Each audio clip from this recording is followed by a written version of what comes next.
Si Dina at ang Prinsipe. Noong unang panahon, may isang dalaga na sa taglay nitong kagandahan, nabibighani ang lahat ng nakakita sa kanya. Marami ang nakapagsabi na may taglay siyang liwanag na parabang isa siyang anghel. Naaamoy ng mga tao kahit sa malayo ang bango ng kanyang mga damit na parang nilabhan ito sa napakaraming rosas. Sinasabi ng lahat na nakakausap niya na siya ang pinakamagandang boses sa buong mundo. Siya si Dina. Anak siya ng tagagawa ng pabango. Isang araw, napadaan doon ang prinsipe ng buong kaharian at nalanghap niya ang napakabangong amoy ng rosas na agad na nakapagpatigil sa kanya. Noong ding mga oras na yun, lumabas naman si Dina sa hardin at nakita siya ng prinsipe. Napaibig siya dito sa unang sulyap pa lamang. Umuwi siyang walang ibang nasa isip kundi si Dina at wala ng iba pa. Mahal, anong nangyayari sa anak natin? Kailangan natin siyang kausapin. Kaya naman pinuntahan nila sa kwarto ang kanilang anak. Anak, ano bang nangyayari sa'yo? Nakikita naming hindi ka na aktibo dito sa palasyo. Hindi ka na rin nakikipagkaibigan. Ilang araw ka nang hindi kumakain, iho. May problema ka ba? Sabihin mo naman sa amin, anak.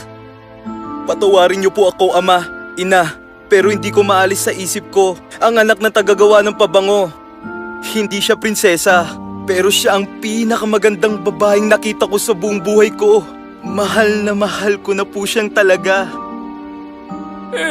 Ano naman kung hindi siya prinsesa?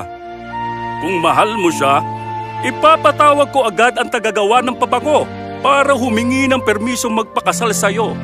Talaga po? Salamat po, ama. Teka, sandali! Ano yun, mahal ko? Alam kong pwede tayong humanga sa kagandahan ng isang tao. Pero may mas importante pang bagay bukod dito. Kung sakali bang mawala ang kanyang kagandahan, mamahalin mo pa rin ba siya, anak? Tama ang iyong ina. Pag-isipan mong maigi, anak. Pansamantala lamang ang kagandahan. Alam ko po yun, ama.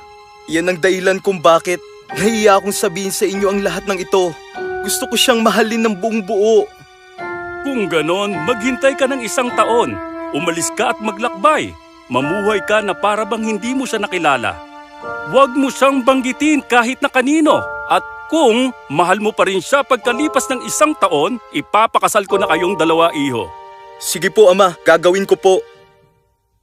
Naglakbay nga ang prinsipe sa malalayong lugar.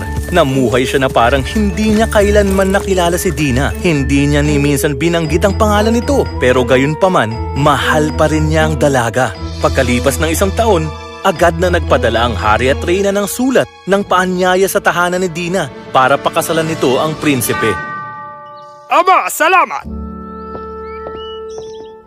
Papa, ano pong gagawin natin? 1 taon ka nang hinihintay ng Prinsipe, Dina. Matalino at matapat ang ating prinsipe. Totoong iniibig ka niya. Pero paano po kung mapahamak siya ng dahil sa akin? Magtiwala ka sa puong may kapal. Magtiwala ka sa buhay na ibinigay sa'yo, iha.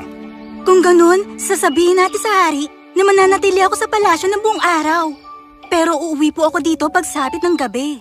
Sige, ako nang bahala.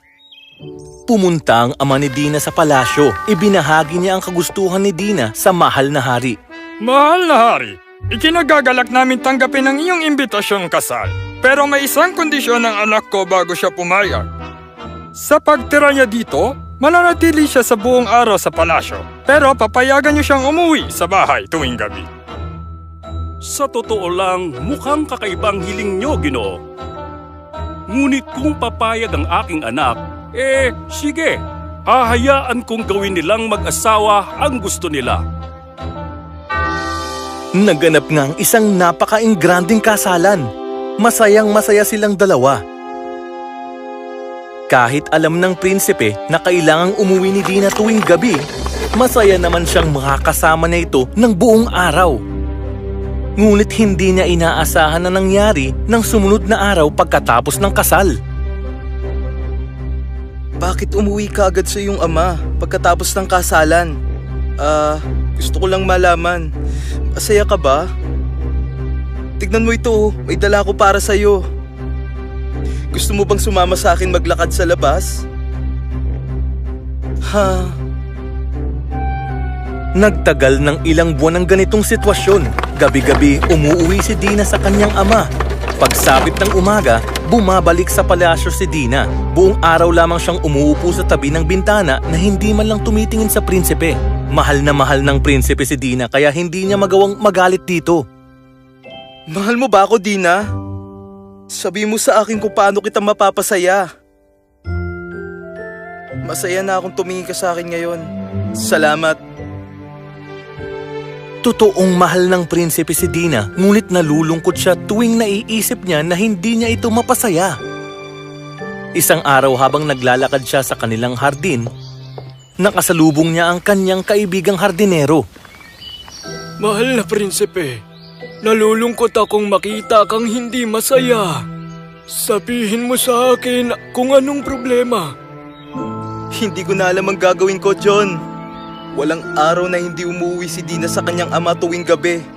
Pagdating niya ng umaga, hindi niya ako kinakausap o tinitignan man lang.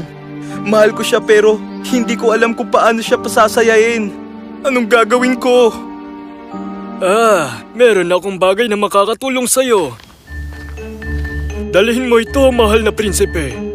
Ihalo mo sa tubig ang laman ng pulang bote. Kapag ininom mo ito, maglalaho ka at walang sino man ang makakakita sa iyo. At kung gusto mong bumalik sa dati, uminom ka naman ng tubig na hinaluan nitong laman ng berdeng bote. Huwag mong kakalimutan ng sinabi ko sa inyo. Maraming salamat, John. Kinagabihan, ginamit ng prinsipe ang pangpalaho. Sumakay siya sa karwahe kasama si Dina na pauwi sa kanyang ama.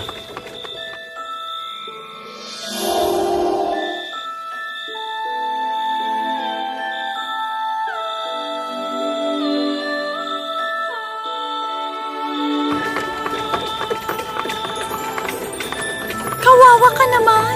Napakalungkot mo siguro. Alam mo, napakasama ako sa prinsipe. Gusto ko na sabihin sa kanya lahat, pero hindi pwede.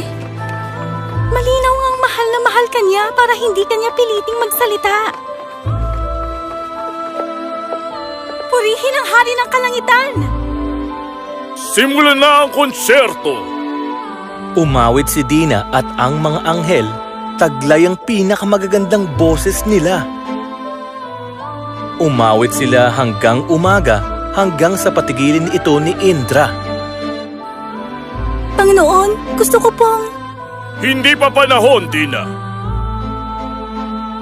Pagbalik sa palasyo, ininom ng prinsipe ang tubig sa berdeng bote. Agad niyang kinausap si Dina. Dina, meron akong kakaibang panaginip kagabi. Nakita kita sa isang karwahe kasama ang isang anghel at kumakanta ka sa harapan ng hari ng kalangitan. Pero hindi ko maiwasang maramdaman na meron kang dinaramdam. Ano ba talagang problema, mahal ko?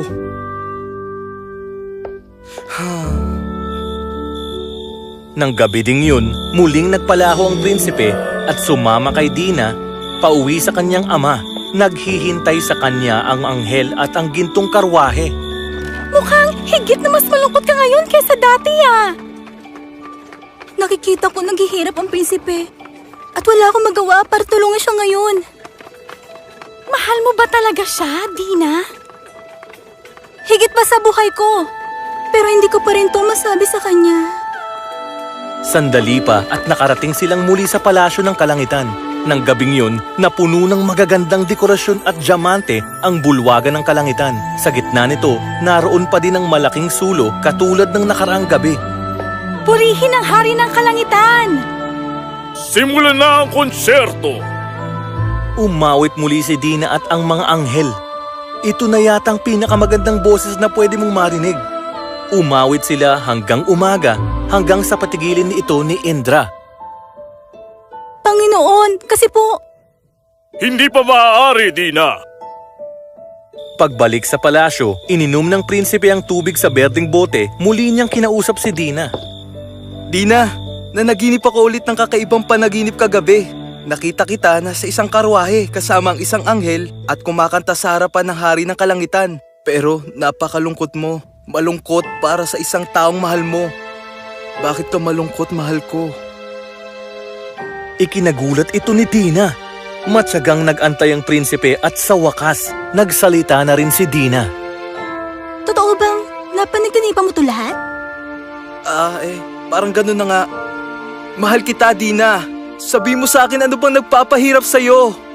Kung talaga mahal mo ako, huwag mo na ako susundan ngayong gabi, naintindihan mo? Sige, ikaw ang masusunod. Nang gabing iyon, hindi nga sumabay ang prinsipe kay Dina. Sumakay silang muli sa gintong karwahe. Dina! Kinausap mo ba talaga siya ngayon? Oo. Alam mo bang ibig sabihin nun?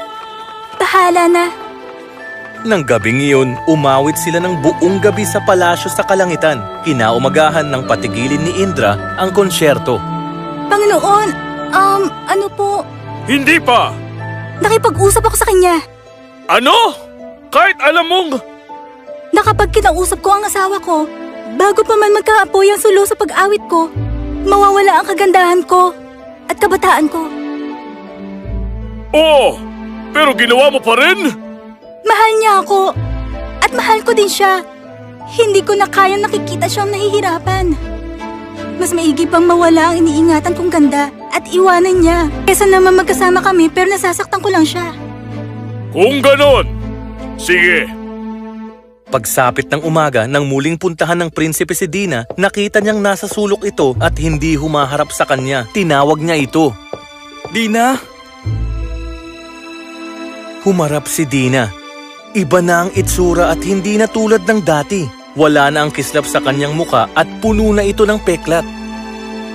Patawarin mo ko. Nasa ilalim ako ng sumpa na kapag kinausap ko ang asawa ko, bago maapuyan ang sulo sa aking awit, mawawala ang aking kagandahan. Ngunit hindi ko kayang saktan ka na matagal. At ngayon, heto na ako. Sa wakas, kinausap mo din ako. Nagawa mo talikuran ng kagandaan mo para lang sa pag-ibig mo sa akin, Dina. Hindi na nagbago ang tingin ko sa'yo. Mahal kita! At mananatili kang pinakamagandang babae sa aking paningin. Ito ang apoy ng tunay na pag-ibig na marunong magsakripisyo. Hindi nagtagal, bumalik sa dati si Dina. Dina, nagbalik ka na! Patawad dahil nasaktan kita. Ngayon, hinding-hindi na kita iiwan kahit kailan. At sa wakas, nakamta na din ng prinsipe ang pagmamahal ni Dina. Namuhay sila ng masaya sa piling ng bawat isa na may buo at wagas na pag-ibig.